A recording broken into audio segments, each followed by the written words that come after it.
I'm going to explain this to you by using this example. So for this question, they tell you a bullet accelerates at 38 meters per second squared from a speed of 67 meters per second. And they're asking you for the time that it takes for this bullet to move 20 centimeters in the barrel of the gun. So again, we're going to write down our information. So it's moving at a speed of 67 meters per second initially. They're giving us the acceleration is 38 meters per second squared. And they're telling us that it needs to move 20 centimeters. Now remember, immediately change that into 0.2 meters. So the time is what they're asking from us. And v is the variable that we don't have. So that should lead you to the equation s equals ut plus half at squared. Now once we have the equation, we're going to fill in our values. 0.2 equals 67t plus half 38t squared. Once you have the equation in this shape, remember you have already scored 2 marks. So if you struggle with the maths, you've already gained the 2 marks, but try and finish it.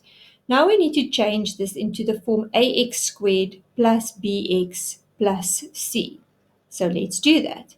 So we're going to say 19 t squared, I've just simplified that already, plus 67t minus 0.2 equals 0. Now you can do this on your calculator and use the equation function. Remember, it's mode 5. There is a little video that you can watch if you haven't done this in maths yet. So you can just then fill in these values, use your calculator and solve for x. If not, you need to use the equation that you use in maths, and you have to say x, or then t in this case, is minus b plus or minus square root b squared minus 4ac over 2a.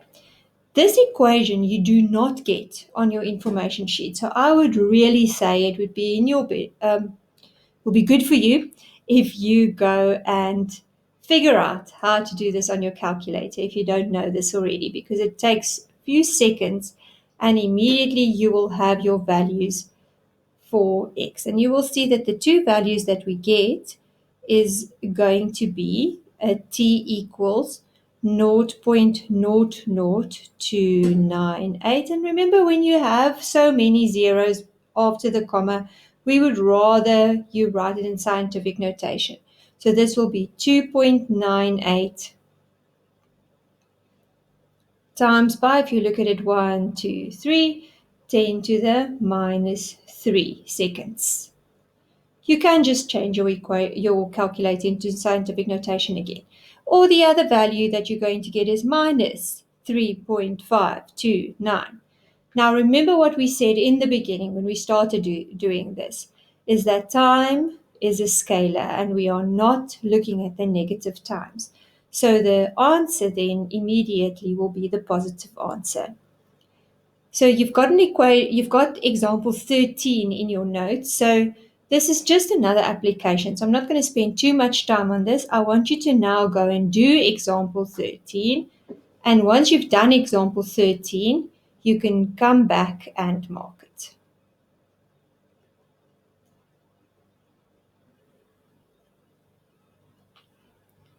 In example 13, they tell you that the car initially travels at 72 kilometers per hour. Now, just to refresh your memory, there is a shortcut to divide by 3.6, but if you forget, and often people times by it instead of dividing and do the wrong thing. So if we were going to write down our values again for this question, u is given to you at 72 kilometers per hour. So remember, it's 72 kilometers per hour. So to change kilometers into meters, we're going to say times by 1,000. To change hours into seconds, we're going to say times by 60 times by 60. And you will see that that gives you 20 meters per second. Remember, you'll definitely get a mark for that. The acceleration is given to us as 4 meters per second squared. The distance that the car travels is 100 meters, and they want to know how long does it take. You will again see that the equation we don't need and we don't want is v. So this leads us to our equation S equals ut plus half at squared. Again, we're going to fill in our values here. So S is 100 meters this time. U is 20. T plus half 4t squared. You follow the same method.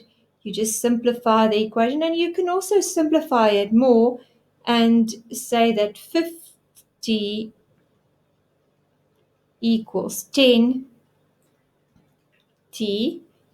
plus t squared. How you do the maths is really up to you. Now we're going to write it in the form ax squared plus bx plus c. So that's going to be t squared, that's a 1, plus 10t minus 50. And then if you fill these values into your calculator as we are learning on the video, if you haven't done it, I would definitely say go and do it. In your calculator, you'll see that you get a positive answer for time as 3.66 seconds. So don't think if you get a quadratic equation it is tricky. Just follow the steps and solve them as normal.